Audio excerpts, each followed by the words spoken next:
Welcome to News Video Clip. Today we have Republicans who are actually supporting Donald Trump's insane threat to nuke the Middle East. Okay, we're going to first start off with Megyn Kelly, who's a former Fox News host, stooge, and then she went to NBC, and then she got fired for saying some racist stuff. And now she's got her own podcast on Sirius XM. So here she is saying she'll vote Republican even if Trump nukes the Middle East. Honestly, Trump could drop a nuke and I'd still vote Republican over those people because they want to avenue voter. In some ways, I really am. But honestly, what they want to do is nuke our own country. You know, it's like the open border, what they're doing to children, all that stuff is still they would do it all if put back in power. And Okay, so anyway, there's Megyn Kelly and her friend having a good chuckle about nuclear annihilation.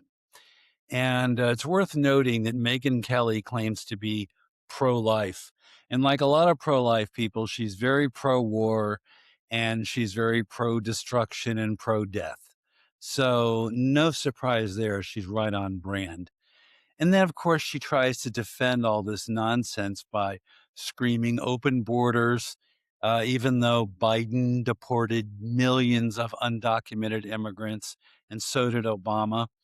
And then that's not enough. She has to pull out the same old Republican lie that we used against Kamala Harris, which is that Democrats want to cut off the private parts of children who happen to be transgender, which is absolute fear mongering and it's nonsense.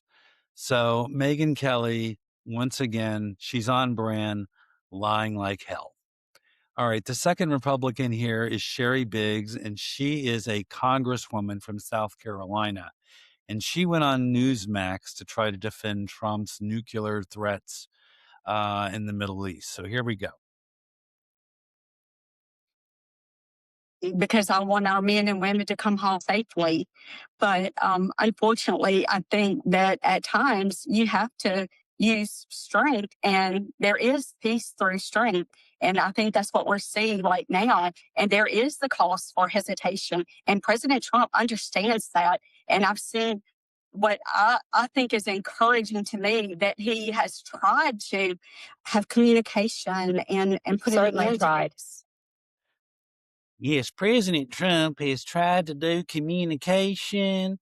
How come you're not mentioning that President Trump started the war in Iran, Sherry? How come you're not mentioning that he's the one that started the whole problem? Leaving that little detail out. And you got to love how Sherry Biggs throws in the peace through strength nonsense, which is an old throwback to the Reagan era. It was a campaign slogan by Reagan, who was probably one of the biggest warmongers to ever sit in the White House.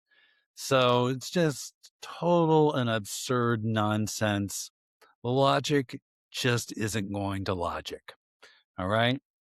So our next story is the wonderful J.D. Vance. He's in Hungary right now, and he's campaigning for Viktor Orban, who is the prime minister. Now, if you don't know who Viktor Orban is, he's a real fascist. He's cut back on human rights. He's controlling the press. He's doing everything that Trump wishes he could do. So here's J.D. Vance in front of a bunch of Viktor Orban supporters at a rally, and he's going to put Trump on the phone. Mr. President, you are on with about 5,000 Hungarian patriots, and I think they love you even more than they love Viktor Orban. I can't believe that. I can't believe that because I love Hungary and I love that Victor. I'll tell you, he's a fantastic man. We've had a tremendous relationship and he does a job. Remember this, he didn't allow people to storm your country and invade your country like other people have and ruin their countries, frankly. Okay, so that's Trump doing his typical anti-immigrant bigot speech that we've all heard a million times. And it's unfortunate that we have a bunch of pro-fascist people there in Hungary who are cheering him on as Viktor Orban takes away their rights. I mean, you talk about Stockholm Syndrome. This is it, straight up. Alrighty, and our last story is this is something that actually happened back in January. There was an ICE agent who claimed that 3 immigrants beat him with a shovel. And so what he did was he ended up shooting one of them. Except we got a little problem for him. Video shows that he was never hit he was never hit by the immigrants with a shovel. And let's take a look at the video. It's pretty damning. We have slowed down and highlighted a critical 12 seconds the night of January 14th in North Minneapolis. It first shows one man, later identified as Julio Sosa Solis, holding a shovel. There is a car crash at the end of the street. Sosa Solis drops the shovel as an ICE agent chases Alfredo Ayorna into the yard and tackles him.